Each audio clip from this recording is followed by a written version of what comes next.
All right, good morning, good afternoon, good evening to each and everyone, especially those at the other side of the world. There is no time and space between us, there is only this present moment, and we are one.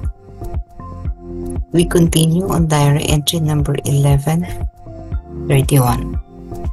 After these words, I received an inner understanding of what all created things are before God. Immense and incomprehensible is His majesty, and that He condescends towards us is the breeze of His mercy. Pagkatapos ng mga salitang ito, nakatanggap ako ng panloob na pagkaunawa kung ano ang lahat ng nilikhang bagay sa harap ng Diyos. Napakalaki at hindi mauunawaan ang kanyang kamahalan. At ang kanyang pagpapakababa sa atin ay ang kalaliman ng kanyang awa. Okay, so ano ba itong sinasabing pagkatapos ng mga salitang ito? Let's review it. Yesterday, an entry is this. I heard these words: tell the superior general to countenance the most faithful daughter in the order. So, pagkatapos daw sinabi yung mga salitang yon, sabi niya, nagkaroon siya ng understanding or realization kung ano tayong mga nilikha sa harap ng Diyos. At ang sinabi niya, napakadakila ng kanyang, hindi mo maaaraw ang kanyang karingalan. At ang pinaka-manifestation ng kalaliman ng kanyang awa ay yung pagbaba niya. Condescends, ibig sabihin, siya ay bumaba mula sa langit.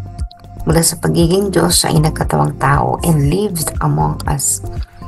Naranasan niya yung mga buhay natin that is completely different from His life or from what He is before God. No?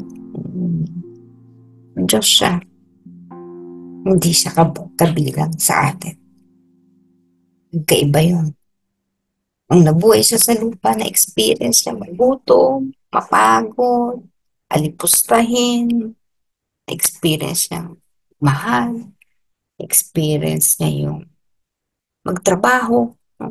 Basic yun sa atin. Hindi pwedeng hindi tayo magtatrabaho. Otherwise, paano tayo mabubuhay? And, syempre hindi lang yun. Yung pinakadakila doon, yung i-aral niya yung sarili niyang buhay para sa atin. Sa pag-aalay ng sariling buhay, talagang when he knew that it was already his time. Kasi dati, pag hinahabol siya ng mga pariseyo, tumatakbo siya, nawawala siya, hulihin niyo, kundi siya mahuhuli. But because it was already his time, the sacrifice he has to do, he had to do, kaya wala, hindi siya pumalag noon. Kasi alam niyo yun, gaano man katindi, gaano man kasakit. No, yung kanyang pananalangin sa Gethsemane, talagang doon nakita mo na minsan kumakalas siya doon sa no, pagiging, yung pagkaunawa niya sa kanyang purpose. Pero sabi nga niya, no, kung ano ang kalooban ng Diyos, Ama sa kanya, maganap nawa, mangyari nawa. Tinanggap niya ng buong buo. Wala ni isang manggaputok, no? Sabi sa Biblia yan, na wala ni isang gaputok. Ibig sabihin, ni isang reklamo, wala. Yung isang complaint, wala. Isang daing, wala. Binigay niya ng buong buo ang sarili niya. Para saan? Para sa kaligtasan natin. Kasi sa halip na sangkaterbang punishment ang maranasan natin because of our sins, ginawa niya, pinasan niya yun. So, instead na tayo yung magpasan ng ating mga kaparusahan, siya yung nagdala. Kaya napakabigat niya. So, you can just imagine all the people around the world, nagkakasala minuto. Lahat yon, yung mga pagkakasalang yan, dadalin na yan para lamang tayo ay makaligtas. So, noong mga panahon na yun, when he did the sacrifice of offering his life, natubos ang kasalanan ng mundo. But that was then 2,000 years ago. Hanggang ngayon, nagaganap pa rin yan. Nakakalungkot na patuloy ang kanyang pagpapakahirap, pagpapakababa para sa atin sapagkat di naman tayo nagtutuwid. Hindi tayo natututo. Bahagi na siguro yan ng human consciousness, ano? Magkakamali at babagsak. And during that time that we have already fallen, naman siya darating ulit. Pinangako niya yan. Babalik siya ulit. At sa pag-break niya, ganyan ulit yung kanyang magiging purpose to save us. So, nawalan ba ng silbi yung kanyang pagpapakasakit ng araw sa kanyang pag-aari ng sarili? Hindi naman po sa tingin ko hindi yan nawalan ng silbi. Nakatulong yan dahil may mga naligtas naman, di naman lahat tayo napariwara. Yun nga lang, meron pa rin hindi naniwala, meron pa rin hindi naliligtas. Because salvation is a personal thing. Kahit na ini-offer niya kanyang sarili, kung hindi mo naman tatanggapin ang pagliligtas na yan, wala din.